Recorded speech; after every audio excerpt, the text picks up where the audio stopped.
ಅಂಬೇಡ್ಕರ್ ಸಮುದಾಯದ ಜಾಗದಲ್ಲಿ ಕ್ರೈಸ್ತ ಧ್ವಜ ಹಾರಾಟವನ್ನು ದಲಿತ ಸಂಘರ್ಷ ಸಮಿತಿ ಮುಖಂಡ ಮಾರುತಿ ಬೌದ್ಧೆ ಖಂಡಿಸಿದ್ದಾರೆ.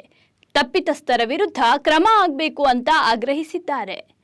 ನಗರದ ಜಿಲ್ಲಾ ಪತ್ರಿಕಾ ಭವನದಲ್ಲಿ ನಡೆದ ಪತ್ರಿಕಾಗೋಷ್ಠಿಯಲ್ಲಿ ಮಾತನಾಡಿದ ಅವರು, ಮೇ 18ರಂದು ಆ ಜಾಗದಲ್ಲಿ ನೀಲಿ ಧ್ವಜವನ್ನು ಜೋಶಪ್ಪ ಕೋಡೇಕರ್ ಹಾಗೂ ಅವರ ಧರ್ಮಪತ್ನಿ ಅಂಗನವಾಡಿ ಶಿಕ್ಷಕಿ ಶೋಭಾರಾಣಿ ಎನ್ನುವರು ಉದ್ದೇಶಪೂರ್ವಕವಾಗಿ ತೆರವುಗೊಳಿಸಿದ್ದಾರೆ ಎಂದು ಆರೋಪಿಸಿ ತಪ್ಪಿತಸ್ಥರ ವಿರುದ್ಧ ಕಠಿಣ ಕಾನೂನು ಕ್ರಮ ಜರುಗಿಸಿ ಜಿಲ್ಲೆಯಿಂದ ಗಡೀಪಾರು ಮಾಡಬೇಕು.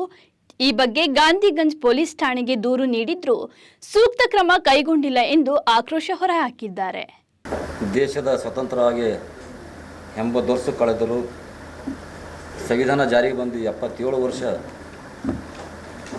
ಜಾರಿಯಾಗಿ ಇದ್ದರೂ ಕೂಡ ಸುಮಾರು 3 ತಿಂಗಳ ಹಿಂದೆ ಅಲ್ಲಿನ ಮಹಿಳಾ ಸಂಘಟನೆ ಕಟ್ಕೊಂಡು ರಮಾತಾಯಿಯ ಒಂದು ಜಯಂತಿ ಮಾಡಕ್ಕೆ ಹೋದಾಗ ಆ ಝಂಡಾ ಹಾಸಿದಾಗ ಅಲ್ಲಿ ಇದ್ದಂಥ ನಮ್ಮ ಸಹೋದರರು ಎಲ್ಲರೂ ಒಬ್ಬ ಜೋಸಫ್ ಕೋಡೇಕರ್ ಎಂಬರು ಅದಕ್ಕೆ ಒಂದು ಕಂಪ್ಲೇಂಟ್ ಕೊಟ್ಟು ಅವರು ಮಿಸ್ಸೆಸ್ ಅವರು ಹಚ್ಚಿನ ಝಂಡಗಳೆಲ್ಲ ಕೆತ್ತಾಕಿ ಗಲಾಟೆ ಮಾಡಿದರು. ಅದು ವಿರುದ್ಧಾಗ ಗಾಂಧಿಗಂಜ್ ಪೊಲೀಸ್ ಸ್ಟೇಷನಲ್ಲಿ ಕಂಪ್ಲೇಂಟ್ ಆಯಿತು.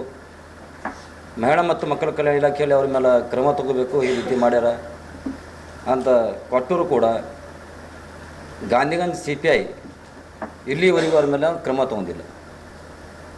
ಅದಾದ ನಂತರ ಬೀದರ್ನ ಜಿಲ್ಲಾ ಆಡಳಿತಕ್ಕೆ ಮಹಾನಗರ ಪಾಲಿಕೆ ಆಯುಕ್ತರಿಗೂ ಸಂಬಂಧಪಟ್ಟಂಥ ತಹಸೀಲ್ದಾರು, ನಮ್ಮ ಬೀದರ್ ತಾಲೂಕು ತಹಸೀಲ್ದಾರು ಎಲ್ಲರಿಗೂ ಒಂದು ಅರ್ಜಿ ಕೊಟ್ಟು ಆ ಜಮೀನು ನಮ್ಮ ಹೆಸರಿಗೆ ಮಾಡಿರಿ ಅಂತ ಅಲ್ಲಿನ ಓಣಿಯ ಜನರು